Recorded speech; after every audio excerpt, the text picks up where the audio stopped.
180 দিনের কাউন্টডাউন শুরু। সচিবালয়ে প্রথম দিনেই তারেক রহমানের মাস্টার প্ল্যান, আমলাদের প্রতি কড়া হুঁশিয়ারি। আসসালামু আলাইকুম। শপথের পর বিশ্রামের সময় নিলেন না প্রধানমন্ত্রী তারেক রহমান। প্রথম দিনেই সচিবালয়ে মন্ত্রিসভার বৈঠক এবং সরকারের শীর্ষ আমলাদের নিয়ে রুদ্ধদ্বার বৈঠক করে বুঝিয়ে দিলেন এবারের যাত্রা হবে কাজের। নির্বাচনী ইস্তেহার বাস্তবায়ন এবং রমজানের আগে দ্রব্যমূল্য নিয়ন্ত্রণে 180 দিনের এক বিশেষ কর্মপরিকল্পনা হাতে নিয়েছে নতুন সরকার। আমলাদের দলীয় পরিচয় ভুলে মেধার ভিত্তিতে কাজ করার নির্দেশ দিয়েছেন প্রধানমন্ত্রী। সচিবালয়ের প্রথম দিনটি কেমন ছিল, কি সেই 3টি অগ্রাধিকার, বিস্তারিত প্রতিবেদনে। আজ বুধবার বিকেলে সচিবালয়ে নিজের দপ্তরে বসেন প্রধানমন্ত্রী তারেক রহমান। এর পরপরই তার সভাপতিত্বে অনুষ্ঠিত হয় নতুন মন্ত্রিসভার প্রথম বৈঠক।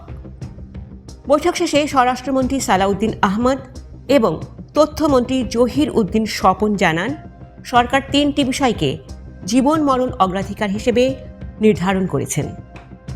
প্রথমত, আসন্ন রমজানে দ্রব্যমূল্য সাধারণ মানুষের হাতের নাগালে রাখা। দ্বিতীয়ত, আইন শৃঙ্খলা পরিস্থিতির দ্রুত উন্নতি নিশ্চিত করা। এবং তৃতীয়ত, ইফতার ও তারাবির সময় বিদ্যুৎ ও জ্বালানি সরবরাহ নিরবচ্ছিন্ন রাখা। বৈঠকে সরকার তার প্রথম 180 দিনের বা 6 মাসের একটি সুনির্দিষ্ট কর্ম পরিকল্পনা গ্রহণ করেছে। এর পরপরই প্রধানমন্ত্রী দেশের সব সচিবদের সাথে বৈঠকে বসেন। এই বৈঠকটি ছিল সবচেয়ে গুরুত্বপূর্ণ। সেখানে প্রধানমন্ত্রী স্পষ্ট ভাষায় বলেছেন, কে অতীতে কোন দলের ছিল বা কার কি সম্পৃক্ততা ছিল সেটি বড় কথা নয়। এখন থেকে মেধার ভিত্তিতে কর্মকর্তাদের মূল্যায়ন করা হবে। জনগণের রায় অনুযায়ী নির্বাচনী ইস্তেহার বাস্তবায়নে সচিবদের পেশাদারিত্বের সাথে কাজ করার নির্দেশ দেন তিনি। সচিবরাও প্রধানমন্ত্রীর এই আহ্বান ইতিবাচক সাড়া দিয়েছেন।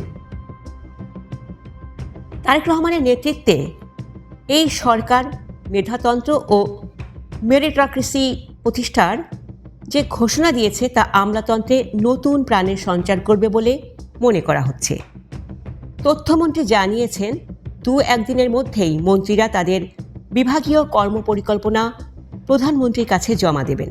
বিশেষ করে সিন্ডিকেট ভাঙা এবং বাজার নিয়ন্ত্রণে নতুন মন্ত্রীদের উপর বড় চ্যালেঞ্জ দিয়েছেন তারেক রহমান। তারেক রহমানের এই মেধার ভিত্তিতে মূল্যায়নের ঘোষণা আমলাতন্ত্রে কতটুকু পরিবর্তন আনবে বলে আপনি মনে করেন? রমজানে কি সত্যিই সাধারণ মানুষ স্বস্তি পাবে? আপনার মতামত কমেন্টে জানান। ইতিহাসের এমন সব দ্রুত ও চুলচেরা বিশ্লেষণের জন্য আমাদের ভিডিওটি শেয়ার করুন।